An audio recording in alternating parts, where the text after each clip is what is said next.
Something else. These are the two words I'd use to describe this story. It unfolds with something new and oddly human around every corner. As the anime went on, everything seemed natural, like there was an entire world beyond just the main character.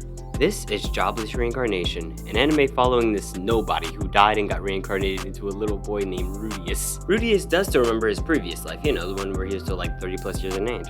Wait, hold on. And he really doesn't like the way he lived it, so he's happy to start life anew with a clean slate, because his last life, well, I mean, in his last life, we'll just say he wasn't perfect.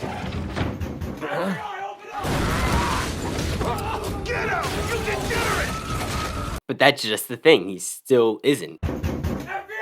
Unlike lots of isekai characters, Rudius still makes mistakes that can lead up to someone else's death, very easily actually. One part that really stuck with me was when a band of adventurers was being attacked. Rudius wanted to wait until the group desperately needed his help, while the rest of his crew wanted to hop in right away so nobody would even get hurt. But Rudius told them to wait because he wanted their entrance to be epic and more heroic looking. Are you serious? The enemy threw their first attack and instantly split one of the adventurers in half. Hey, you know, he kinda had bro looking like a Beyblade. My bad. I was so surprised by this because like it never plays out like that in other anime.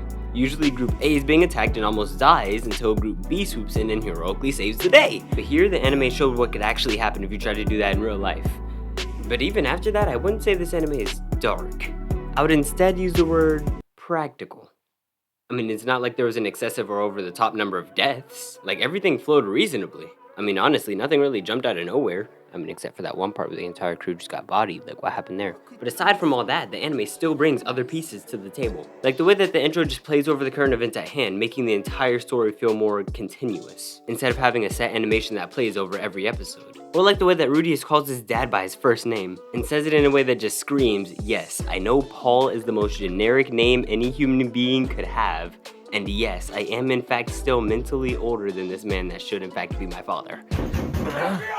I mean, which is great because it does absolutely nothing to justify this. Rudius is a changed man. I spent at least 20 minutes trying to determine if he was really in the wrong or not, because he's not technically 30 in this world, right? Right? Moving on, Rudius is actually really weird. like down bad. Like, I know I said that the things that happen here are like extremely human, but to be honest, if you're doing this, You've gotta go, bro. You gotta leave. Sorry. You gotta leave.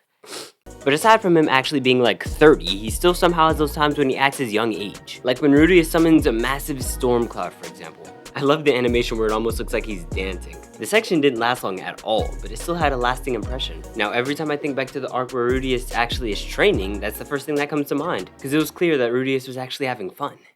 And Jobless Reincarnation just makes sure to flood you with moments like these. They have a few that I specifically think about, like the time that Rudius started training with Sophie. They have a few that I specifically think about, like the time that Rudius started training with Sophiette. Or like the time Rudius and his crew rested in the town of the Beast People. You know, like with the waterfalls in the forest, I loved it. But I mean, if I'm being honest, I think really any point with the intro being rolled over, it is very easy to remember the anime by. Because the intro, like the song, it's like a force reflect, I love it. Like even the first time I heard it, I knew that there would be a moment where I would actually miss the intro. And I was right. After the anime ended, I actually thought about everything that happened and realized it could easily become one of my favorites. All of this stuff nicely wrapped into a 24 episode package, which really felt more like 50 with the amount of stuff that went on, plus the deep connection I made with the story. So good job. Top tier stuff here. Except for that one part where Rudius just got completely bodied. Like seriously, what happened there?